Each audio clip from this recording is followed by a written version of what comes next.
श्री स्वामी समर्थ मित्रांनो, देवही देणाऱ्यालाच देत असतो. म्हणजेच जो आपली संपत्ती आणि अन्नधान्य धरून बसत नाही, नेहमी इतरांना दान करत राहतो, तसेच वाटत राहतो, त्यांना देवही भरपूर देतो. कधीच त्यांना काहीच कमी पडत नाही.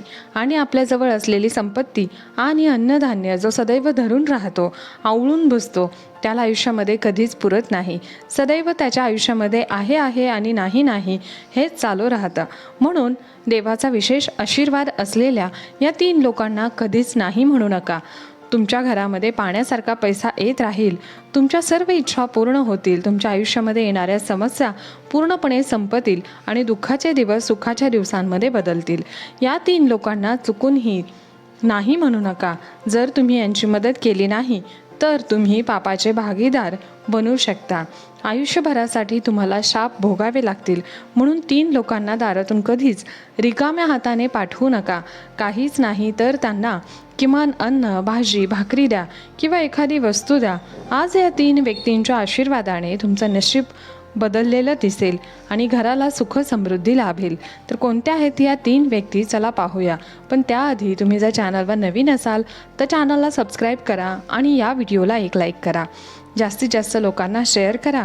तसेच कमेंट बॉक्समध्ये जय श्री स्वामी समर्थ आणि जय श्री माता लक्ष्मी अवश्य लिहा. माता लक्ष्मी तुमच्या घरामध्ये धनाची कमतरता कधीही भासू देणार नाही. तसेच तुमच्या घरी अन्न धान्य भरपूर प्रमाणात राहील. सर्व धर्मामध्ये दानाला अत्यंत महत्त्व आहे.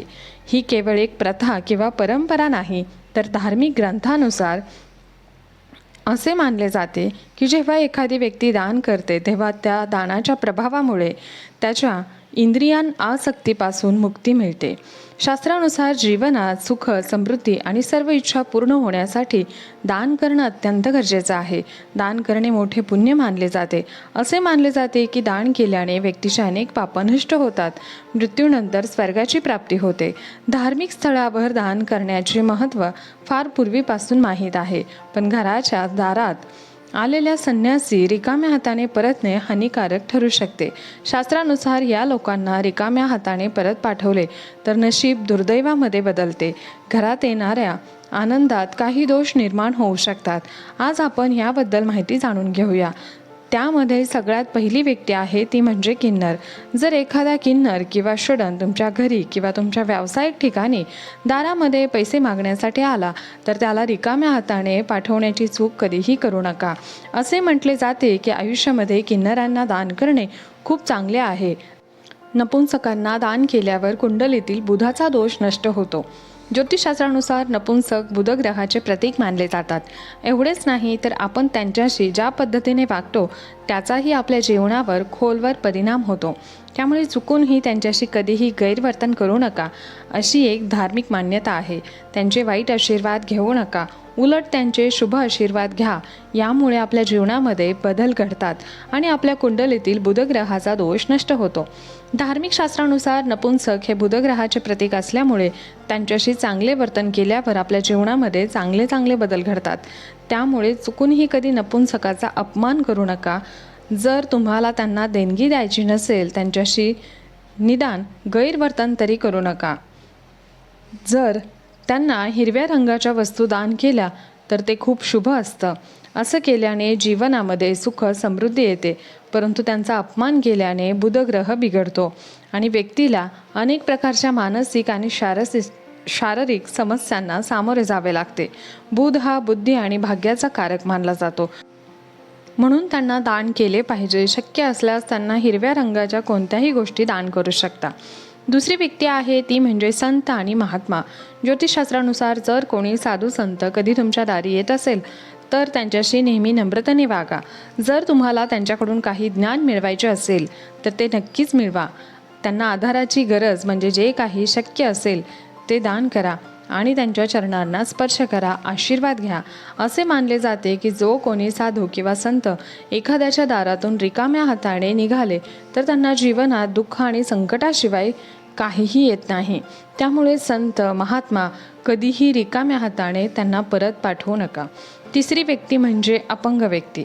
एखादा अपंग किंवा असा व्यक्ती जो तुमच्या दारामध्ये मदतीसाठी आला आहे तर त्याला मदत करा. ज्योतिषशास्त्रानुसार अशा लोकांना शनी आणि राहूचे प्रतीक मानले जाते. त्यांना दान केल्याने क्रूर ग्रहांचा प्रकोप टाळता येतो.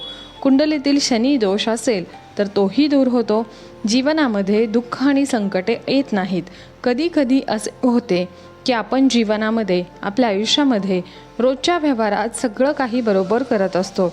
आपल्याला माहीत असं आपल्याकडून काही चुकत नाही, पण असं करत असूनही जीवनात आपल्याला दुःख आणि त्रास भोगावा लागतो.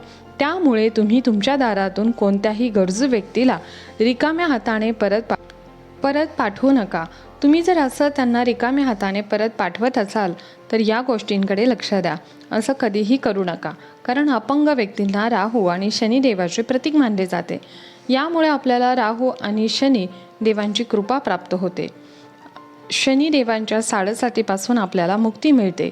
साडेसातीमध्ये होणारा त्रासही कमी होतो. म्हणून ज्यांना शनीची साडेसाती आहे किंवा शनीची महादशा चालू आहे अशा व्यक्तींनी तर आवर्जून अशा अपंग व्यक्तींना मदत करावी. त्यांचे चांगले आशीर्वाद घ्यावेत. तुमची अडलेली कामं होऊ लागतील. तुमच्या कामांमध्ये अडथळे दूर होतील, कारण शनी ही न्यायाची देवता आहे. जर तुम्ही त्यांना काही दिलं तर ते तुम्हाला डबल करून परत देतात. कारण जेव्हा शनी आपल्याला पैसे, धन, पद, प्रतिष्ठा देऊ लागतात तेव्हा आपल्याला कशाचीही कमी पडत नाही. शनिदेव जर आपल्यावर प्रसन्न असतील तर जीवनामध्ये आपल्याला कोणत्याही समस्यांना सामोरे जावे लागत नाही. चौथी व्यक्ती आहे तो म्हणजे भिकारी. घराच्या दारात भिकारी आला तर त्याला रिकाम्या हाताने परत जाऊ देऊ नये. पैसे नसल्यास अन्न, पाणी त्यांना देण्याचा प्रयत्न करावा. दान केलं जाऊ शकतं ते अवश्य दान करावं. अशा गोष्टी दान करायला हव्यात. उलट त्यांना शिवीगाळ करू नये. या उलट भगवंताचे आभार माना की तुम्हाला भगवंताने देणारं बनवलं आहे, ना की मागणारं. म्हणून देणाऱ्याचं मन मोठं असावं आणि त्याने मागणाऱ्यालाही अवश्य द्यावं. जास्त देऊ शकलो नाही तरी आपल्या यथाशक्तीने जेवढं शक्य होईल तेवढं नक्कीच द्यावं. धार्मिक शास्त्रानुसार अशा लोकांना शिवीगाळ करणे, अपमान करत बोलणे हे अतिशय पाप मानले जाते. शास्त्रानुसार तुम्ही दान करा. त्यांना हाकलून देणे किंवा अपमानास्पद वागणूक देणे अजिबात योग्य नाही. असं केल्याने आपल्या जीवनात संचित केलेलं पुण्य देखील नष्ट होतं.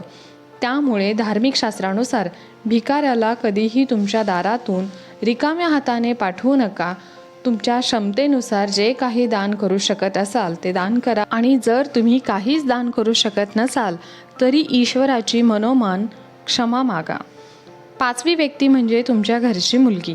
घरातील मुलगी सासरहून माहेरी आले की तिचा अपमान कधीच करू नये. जेवढे तिचे लाड करता येतील तेवढे करा. तिला कधीही निराश करू नका. तिचे मन दुःखी होईल असे करू नका. तुमच्या घरची लक्ष्मी तुमच्यावर रागवेल आणि निघून जाईल. म्हणून कधीही घरातील मुलीचा अपमान करू नये.